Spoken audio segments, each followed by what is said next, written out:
responsabilité n'est pas du tout du côté du cloud provider qu'on va parler de données, clairement. Le cloud provider lui va proposer des outils de normalisation, va permettre de gérer de manière plus simple sa donnée, mais la responsabilité est à l'organisation à 100%. Le cloud provider va permettre en fait d'agréger et de donner des assessments pour vérifier que ce qu'on met, ce qu'on expose sur son cloud privé est en adéquation avec les règles et les normalisations imposées. Alors on va parler effectivement de normalisation ISO de 27001, on va parler d'hébergement par exemple HDS pour la France, donc hébergeur de santé, donc le cloud provider Microsoft est hébergeur de santé, c'est-à-dire en gros il va garantir qu'il met à la disposition de l'organisation tous les outils qui vont permettre de vérifier que sa donnée n'est pas exposée. Si la donnée est exposée de manière accidentelle, clairement, le cloud provider n'est pas responsable de cette exposition et la responsabilité vous en incombera à 100%. Le cloud provider effectivement met tout en place. Ça va être de l'encryption, ça va être de la protection, ça va être de la résilience de données afin que cette donnée ne soit jamais exposée ou ne soit pas lisible entre guillemets en cas d'attaque. Alors oui, on va parler par exemple à un moment de piratage de data center et de choses comme ça. À ma connaissance, jamais arrivé sur un data center Microsoft, clairement. Même si cela pouvait arriver, je pense que la lecture des données serait clairement impossible.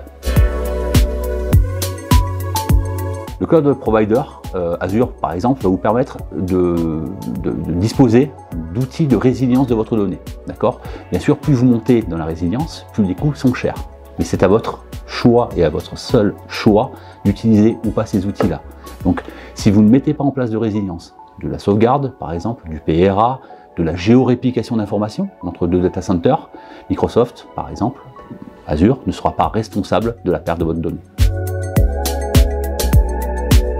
Microsoft, au niveau sécurité, c'est 1 milliard investi l'année dernière et c'est plus de 3500 opérateurs en cybersécurité qui opèrent tous les jours pour que le cloud Azure soit le plus sécurisé possible. Et Microsoft, au niveau de ses data centers, c'est plus de 90 offres de conformité disponibles de par le monde. Donc on va avoir des offres de conformité typiques à certains pays, à certains, on va dire, corps de métier, clairement, comme la santé en France et l'hébergement HDS. Ils vont se différencier sur les outils qui vont être mis à disposition de l'utilisateur pour pouvoir exploiter ces informations-là. Donc on va parler à un moment de SIEM, par exemple, donc qui vont être des agrégateurs de logs qui vont permettre d'analyser la sécurité globale de l'information qu'on aura posée dans du cloud. On va parler aussi d'Azure Security Center qui permet de vérifier l'exposition de sa donnée. On va parler aussi d'Azure Information Protection.